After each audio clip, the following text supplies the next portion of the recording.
salaamaaleykum Pape Kabou yow ñëpp xam nañu ni sa xam-xam màcc na si analyse politique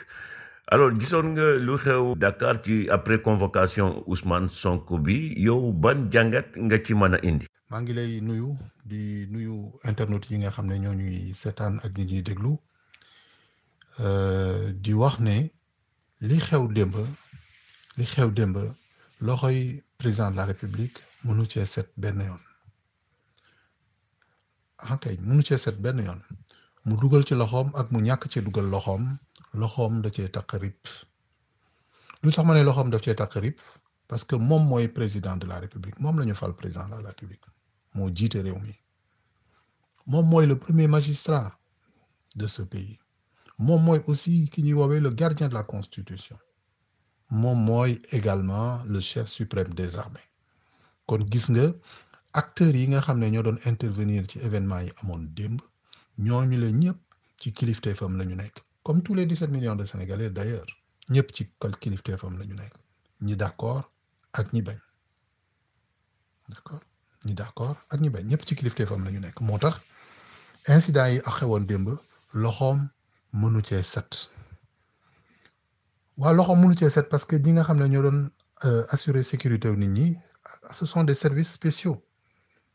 ay brigades yu spécial lañu BIP la nga xam ne mooy corps d'élite bu police ak GIGN nga xam ne mooy corps d'élite bu gendarmerie ci foofu ci biir Sénégal ak ci biti réew fu demee ni France ak yeneen i dëkk noonu la ñuy fonctionner yii mooy corps d'élite yi nga xam ne en général sax fii ci France fu ñu génnee rek bariwul ñi surtout GIGN génn def ay intervention di ñibbi te ay bakkan rotul en général li ñu bëgg dañ koy def te pour ñu def ko mooy très souvent neutraliser ki nga xamante ni kii moom la ñuy bëgg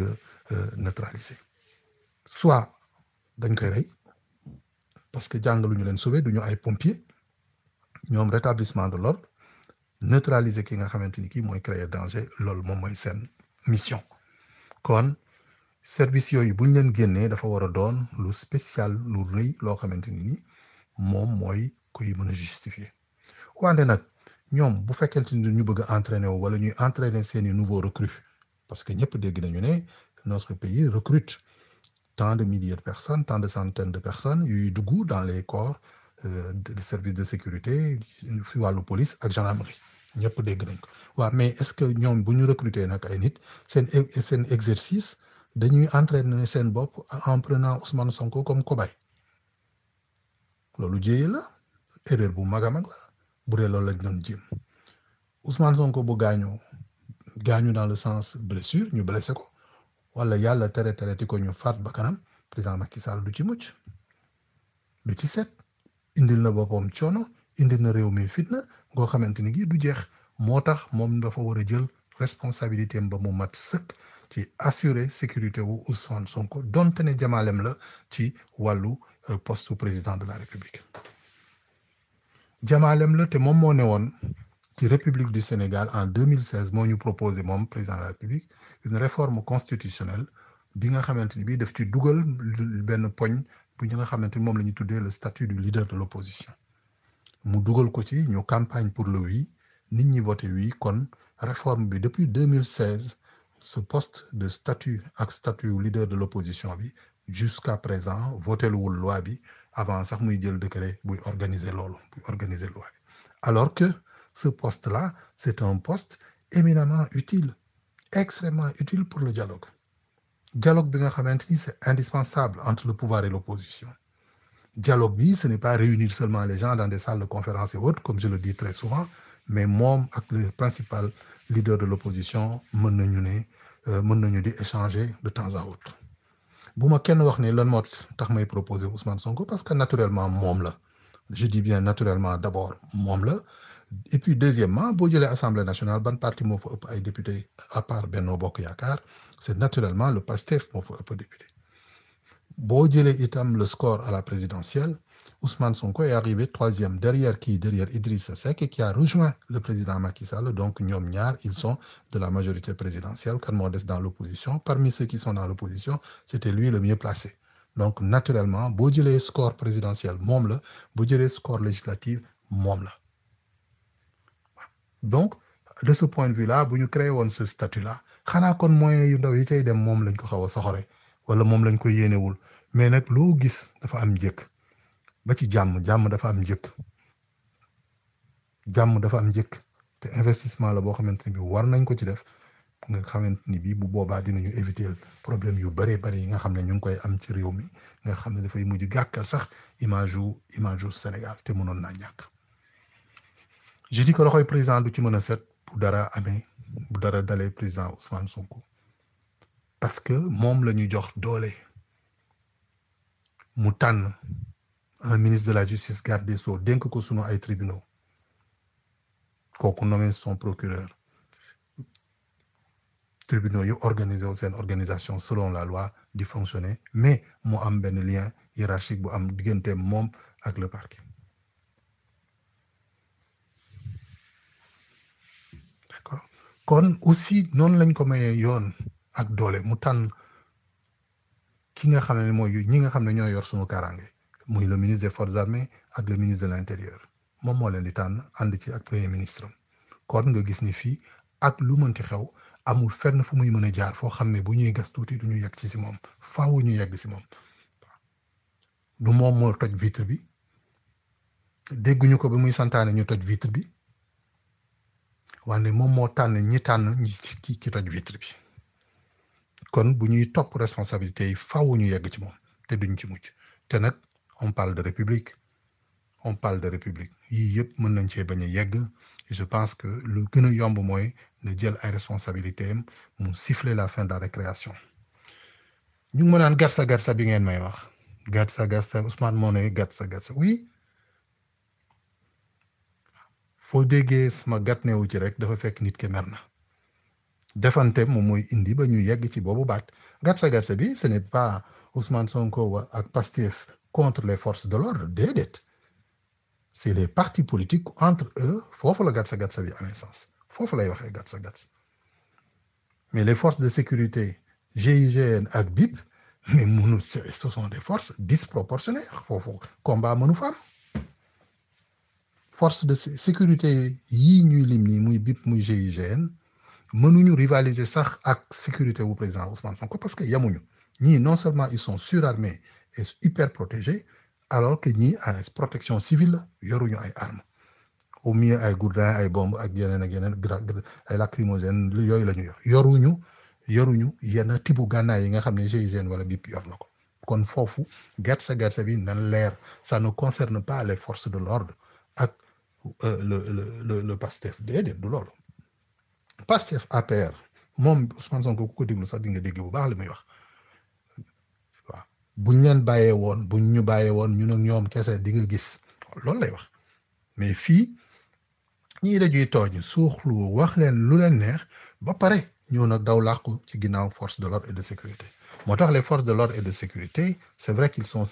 obligés et je dirais mais non ils sont soumis plutôt au respect de la hiérarchie nga xam ne seen hiérarchie ñoo leen di sant di leen defloo ak di leen tere hiérarchie boobu nag moo war a fexe ba mën a ràññee ay li nga xam ne ay combat politique la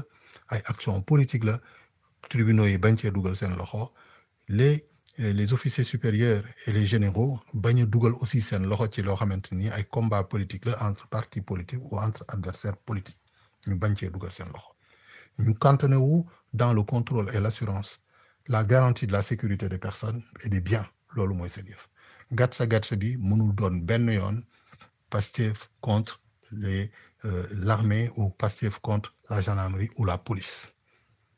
Pastef ak parti adverse am yi loolu lay tekki maintenant gendarmerie ak police dañoo war a arbitrer dañoo war a atte dañoo war a organiser la situation yaakaar naa ni bu fekkente ni véritablement président de la République jël na responsabilité mook premier ministre avec ses différents ministres dont j'ai parlé mën nañu organiser seen relation ak le président Ousmane Sonko parce que nag annoncé na ne dafa bëgg a doon candidat annoncé na ne présidence de la République lay briguer te il n'entend pas s'arrêter amul benn entrave boo xamante ni bii venant de la loi bu koy mën a tere mu def ces actions là et activités yu muy déroulé yëpp c'est dans le cadre législatif et réglementaire léegi nag que nit ñi topp ko lan la ci mën à la limite mënu si dara wala bu ko doon ut itam te mu am ko ben mu sante ko yàlla kon boog ñi nga xamante ni ñoom la ñu dénk suñu sécurité ñoom la ñu dénk république bi ñoom ñoo war a jël seeni mesures pour que liberté de libre circulation bi nga xamante ni des personnes et des biens bi nga xam ne suñu constitution moo ko garantir ñu mun koo permettre au même titre que tous les autres sénégalais mu mën a dem fu ko soob mën a def lu ko soob bu fekkente nag dañoo bëgg garantir sa sécurité loolu dafa war a doon loo xamante ni bii lu muy waxtaane la avec les services de l'État ba déggoo ci ñu am ci benn protocole mu xam ne dorénavant nii la ñu bëgg a organiser ak moom pour assurer sa sécurité mu nangu ko ñëlee xam ko bu ko defee du doon lu ñuy publier dans un journal ne nii lañ koy defee nee lañ koy defee ñoom ñoo xam nu ñuy tojee seen bopp ji naax entre kilifa ñoom ñoo xam ni ñu tojee seen bopp jinax bu fekkente ni danañ ko ne léegi dorénavant booy génn sunu tanker yi ngay dugg benn la ngay dugg ben bu fekkente ni nangu na loolu la bu ko nanguwul ne sama dossier ba laay jël ngeen bàyyi ko ci dossier boobu tamit mu dem yoonam ngeen assuré li nga xamante ni bii moom ngeen décidé ni da ngeen koy assuré excellence monsieur le président de la république li nga xam ne moo daan am man day maa ngi fàttaliku en 2002 astafurlah 2012 bi nga xamante ni bii premier tour bi jàll na maa ngi fàttaliku ne kenn ci samay xame ku nekkoon ci groupement yi nii dañu waa këram dañu ma waxoon ne dépêché nañ ko mi ngi ñëw fa yow parce que dafa bokk ci ñuy war a assurer sa sécurité boobu faloo goo nekk ko woon président de la république maître Abdoulaye Wade jëloon na boobu disposition pour que justement ñu mën a assurer sa sécurité en attendant ñu yegg ci élection yi époque yi du benn échéance bi du benn étape bi du benn mais am na une situation nouvelle qui est quand même assez révélatrice qui montre que am nga benn citoyen boo xamante ni bii nit ñi am nañu cofeel bu ñuy manifester à son égard am na itam ñu bëri ñu koy exprimer mbañeel ak nangam donc nga war a aussi assurer sa sécurité rawatina nag bi mu doonee un opposant te dëgg-dëgg bu ñu seetee ba seet ñëpp war nañoo nangu ne tey jii fi ñu toll moom mooy le leader de l'opposition kon ci tënk gatsa ay militants wu ak combat sympathisants yu Pastef contre les autres militants mais mënul nekk benn yoon Pastef contre GIGN wala contre BIP du loolu c'est un combat très inégal